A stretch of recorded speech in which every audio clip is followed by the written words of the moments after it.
বিসমিল্লাহির রহমানির রহিম। আপনারা সকলেই জানেন গাজীপুর ৬ আসন নিয়ে একটি রায় দেওয়া হয়েছে। যেই রায়টি দেওয়া হয়েছে একটি অবৈধভাবে এই রায়টি দেওয়া হয়েছে। আমরা গাজীপুর ৬ আসন যাতে পুনরায় ফেরত দেওয়া হয় সেই দাবিতে আমাদের আজকের এই অবস্থান।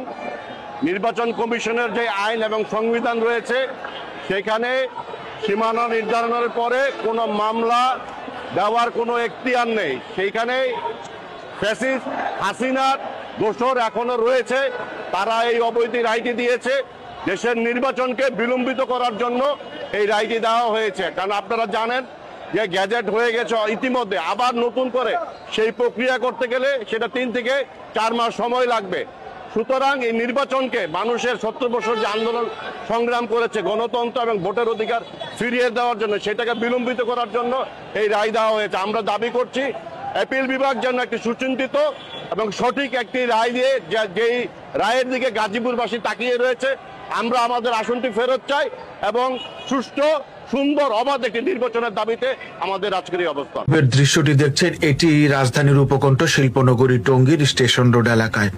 এখানে বিএনপির নেতাকর্মীরা ঢাকা ময়মনসিংহ মহাসড়কে টায়ার জ্বালিয়ে অবরোধ করে তারা বিক্ষোভ করছে। তাদের দাবি যে নির্বাচন কমিশন কর্তৃক যে গাজীপুরে 5টি আসন থেকে 6টি আসনে অর্থাৎ গাজীপুর 6 আসনে রূপান্তরিত করেছিলেন সেটি মহামান্য হাইকোর্টের নির্দেশে বাতিল হয়ে যাওয়ায় এখন গাজীপুরে সংসদীয় আসন 5টি বিরাজ করছে।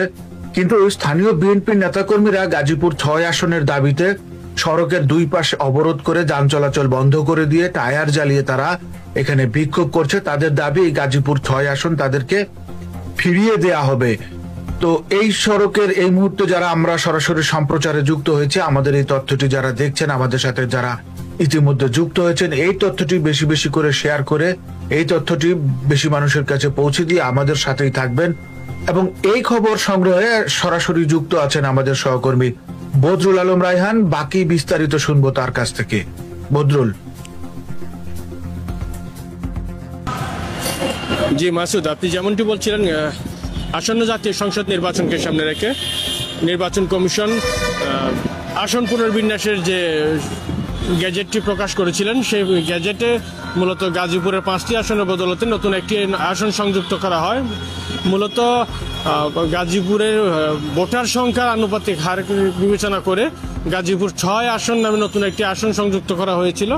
এই আসনটি সংযুক্ত হওয়ার পর থেকে স্থানীয় রাজনৈতিক মহলে যারা বিভিন্ন রাজনৈতিক দলের মনোনয়ন প্রত্যাশী ছিলেন তারা ব্যাপকভাবে প্রচারণা চালিয়েছেন। আগামী নির্বাচনে মনোনয়ন